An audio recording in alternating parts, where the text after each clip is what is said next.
Hello everyone. आज हम लोग पढ़ेंगे vocation written by Rabindranath Tagore.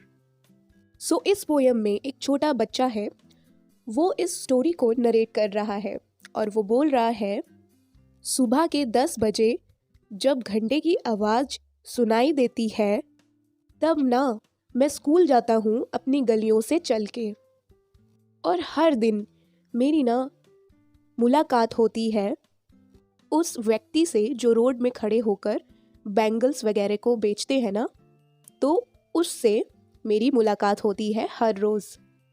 और वो व्यक्ति ना रोड में खड़े होकर अपने क्रिस्टल बैंगल्स को बेचता था और वो बोलता था, बैंगल्स क्रिस्टल बैंगल्स।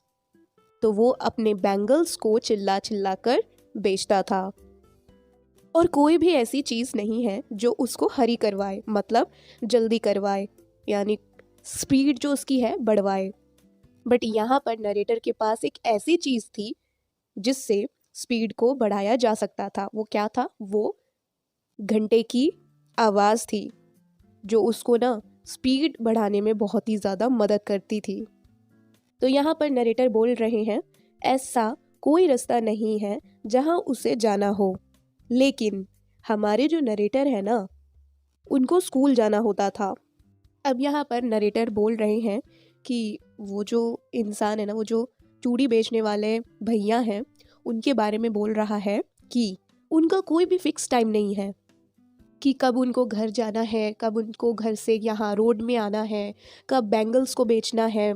तो उस इंसान का कोई भी फिक्स टाइम नहीं है।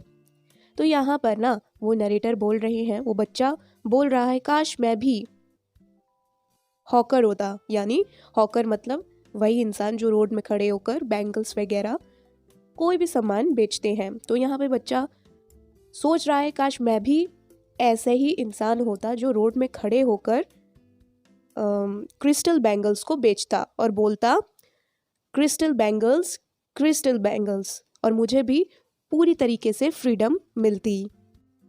अब यहाँ पर नरेटर बोल रहे हैं, वो बच्चा बोल रहा है कि मैं 4 बजे स्कूल से आता हूँ, तब मैं देख सकता हूँ उस घर के गेट को जहाँ पर एक माली गार्डन को खोद रहा होता है।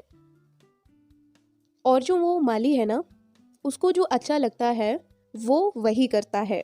उसके हाथ में जो डिगिंग करते हैं ना, जिससे वो हाथ में होता है, तो उसको जो अच्छा लगता है वो वही करता है।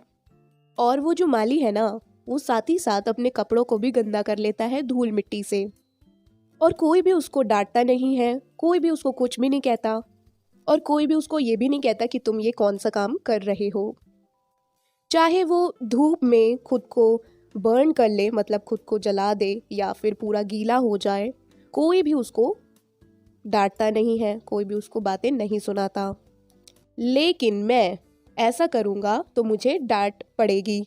यहाँ पर वो नरेटर बोल रहे हैं, अगर मैं ये सारे काम करूँगा ना, तो ना मुझे डांट पड़ जाएगी।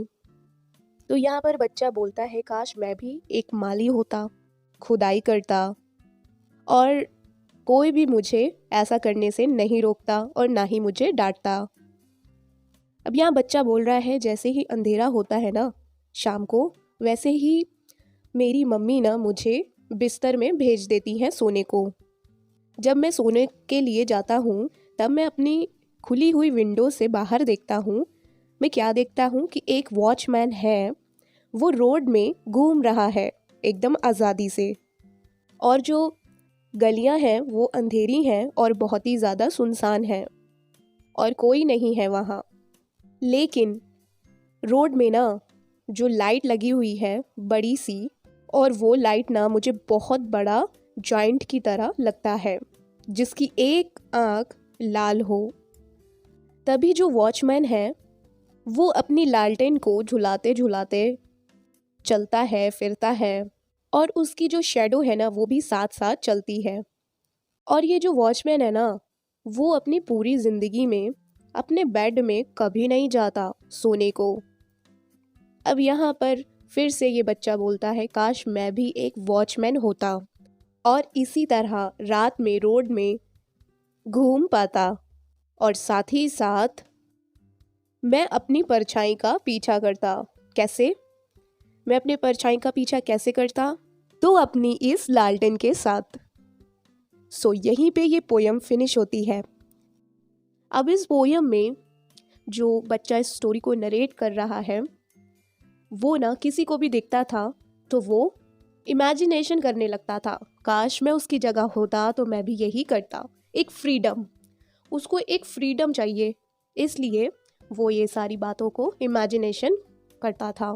क्योंकि जो बच्चे स्कूल जाते हैं उनका टाइम टेबल फिक्स्ड रहता है, इसलिए ये बच्चा इमेजिनेशन करता था जब भी किसी को देखता था। तो आई होप कि आपको ये पोयम अच्छी लगी होगी और समझ में भी आई होगी। अगर आपको ये पोयम अच्छी लगी है तो लाइक कीजिएगा, सब्सक्राइब कीजिएगा और शेयर ज़रूर कीजिएगा। Thank you.